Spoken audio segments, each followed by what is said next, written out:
वसल्लम बीमार हो गए और ये बीमारी नबी वसल्लम की जिंदगी की आखिरी बीमारी है। इसी बीमारी में नबी अलैहिस्सलाम अपने खाल के हकीकी से जा मिले, इस दुनिया को अलविदा कह के चले गए, इस दुनिया से रिहलत कर गए।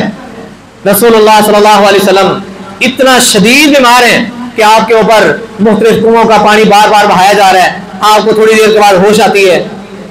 रसूलुल्लाह सल्लल्लाहु अलैहि वसल्लम को होश आई, आका अलैहिस्सलाम पूछते हैं नमाज का टाइम, जी नमाज का टाइम हो गया, मुरू हुक्म दो बिलाल रजी अल्लाह ताला अन्हु को कि वो अजान कहे, और मुरू अबा बकर फलियुसल्ली बिन्नास, अबू बकर को हुक्म दो कि वो लोगों को नमाज पढ़ाए।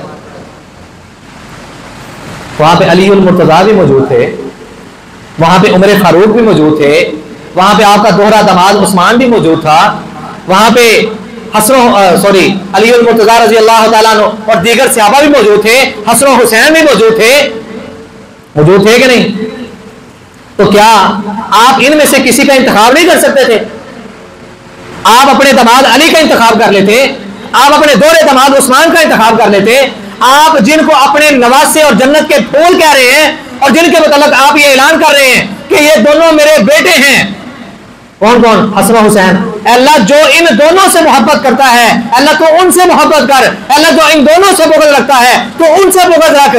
आप उनको भी तो कह सकते थे ना, जिनको नबी अलैहिस्सलाम ने नबूवत वाली जुबान से जन्नत में नौजवानों के सरदार करार दिया है, आप उनको भी कह सकते थे।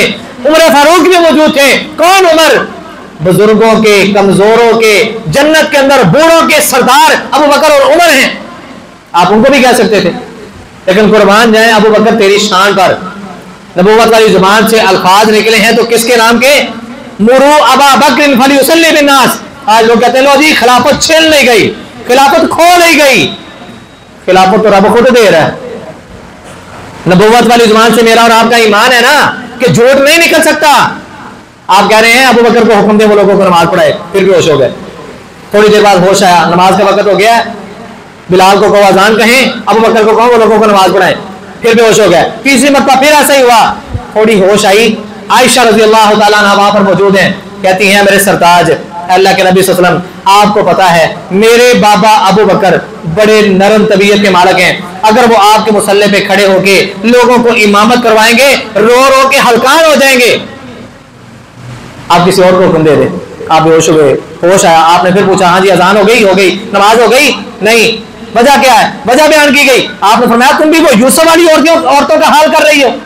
मुरू अबा बकर फलियुसल्ली बिन्नास, अबू बकर को हुक्म दो कि वो लोगों को नमाज पढ़ाए। आप अलैहिस्सलाम की जिंदगी मुबारका के अंदर, हयात मुबारका के अंदर अगर आपके मुसल्ले पर किसी को नमाज पढ़ाने का शरफ मिला है तो वो किसको मिला है? अबू बकर सिद्दीक रज़ी अल्लाह ताला अन्हु को मिला है।